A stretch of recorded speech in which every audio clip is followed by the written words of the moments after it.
Hello నమస్తే welcome back to my channel Chaitu's fusion. ఈ video ఎవరైనా ఫస్ట్ టైం చూసినట్టయితే సబ్స్క్రైబ్ బటన్ క్లిక్ చేసి పక్కనే ఉన్న బెల్ ఐకాన్ని క్లిక్ చేస్తే కొత్త వీడియో అప్లోడ్ చేయగానే మీకు నోటిఫికేషన్స్ వస్తుంది. ఈ వీడియో కరెక్ట్గా ఫాలో అవుతే వంట రాని వాళ్ళు కూడా ఈజీగా మటన్ కర్రీ చేయొచ్చు. చుక్కకూర మటన్ చాలా పుల్లగా టేస్టీగా ఎలా చేయాలో చూసేద్దామా? చుక్కకూర మటన్కి కావాల్సిన ఇంగ్రీడియంట్స్ ఇక్కడ నేను 250 గ్రామ్స్ మటన్ తీసుకుంటున్నాను. 250 గ్రామ్స్ మటన్కి 4 నుంచి 5 కట్టల చుక్కకూర, మీ టేస్ట్కి తగినంత కారం, ఉప్పు, పసుపు, ginger garlic paste, 1 cup onions, 1 spoon shahi jeera, 1 spoon kasuri methi. మరి ఇప్పుడు ప్రాసెస్లోకి వెళ్ళిపోదామా? ముందుగా ఒక కుక్కర్ తీసుకొని అందులో కొద్దిగా ఆయిల్ పోసి షాహీ జీరా వేసి 1 కప్ ఆనియన్స్ వేసి ఇది దూరగా వేయించుకోవాలి.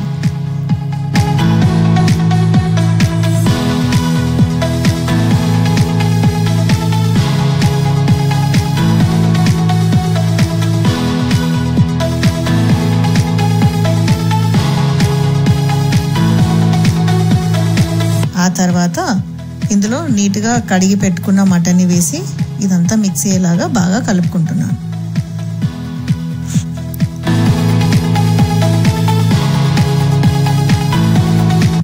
ఇందులో తగినంత ఉప్పు, మీ టేస్ట్కి తగినంత ఉప్పు, కారం, పసుపు, అల్లం ఎల్లిగడ్డ పేస్ట్ ఇవన్నీ వేసి బాగా మిక్స్ చేసుకొని లాస్ట్లో కసూరి మేతి కూడా వేసి బాగా టాస్ చేసుకుంటున్నాను. కసూరి మేతి అన్నిట్లో వేయడం చాలా మంచిదండి. ఇది మన డైజెస్టివ్ సిస్టమ్కి చాలా హెల్ప్ఫుల్గా ఉంటుంది. ఇవన్నీ వేసి కొంచెం మగ్గనిద్దాం. ఆ తర్వాత మటన్ ఉడకడానికి కొద్దిగా నీళ్ళు పోస్తున్నాను, ఎక్కువ వద్దండి. కొద్దిగా నీళ్ళు పోసి కుక్కర్ మూత పెట్టుకుందాం. 4 to 5 విజిల్స్ వచ్చేంత వరకు ఆగుదాం.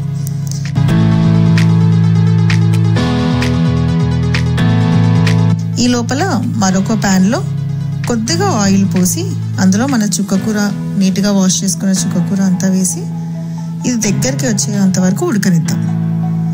చుక్కకూరలో చాలా బెనిఫిట్స్ ఉన్నాయండి. డైరెక్ట్గా తినని వారు ఇలా నాన్ వెజ్ లవర్స్ నాన్ వెజ్లో వేసుకొని తింటే చాలా బాగుంటుంది. ఇందులో ఫైబర్ చాలా ఉంటుంది, నో ఫ్యాట్, నో క్యాలరీస్. అలాగే మనకి స్కిన్ ప్రాబ్లమ్స్ కానీ, ఐసైట్ ప్రాబ్లం కానీ, ఇమ్యూని సిస్టమ్ పెంచడంలో కానీ, డైజెస్టివ్ సిస్టమ్ పెంచడంలో కానీ ఇది చాలా హెల్ప్ఫుల్గా ఉంటుంది.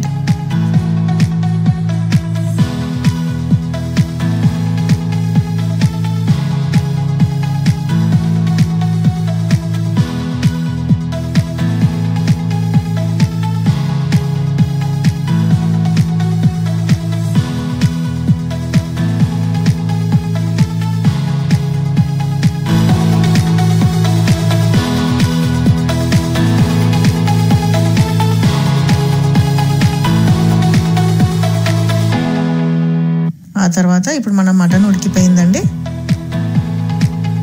చూడండి ఎంత బాగా ఉడికిందో. ఇప్పుడు ఇందులో మనం దగ్గరకు ఉడికించి పెట్టుకున్న చుక్కకూర వేసి ఇవన్నీ కలిపి ఒక 5 to 10 minutes సిమ్లో ఇందులో మటన్లో ఇనికేలా ఉడకనిచ్చి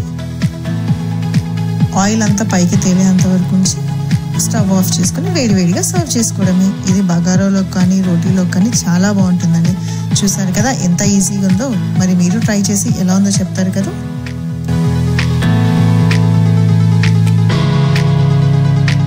ఈ వీడియో కనుక మీకు నచ్చినట్టయితే లైక్ చేసి మీ ఫ్యామిలీ అండ్ ఫ్రెండ్స్కి షేర్ చేయండి. మరి ఇంకొక కొత్త వెరైటీతో మీ ముందుకు వస్తాను.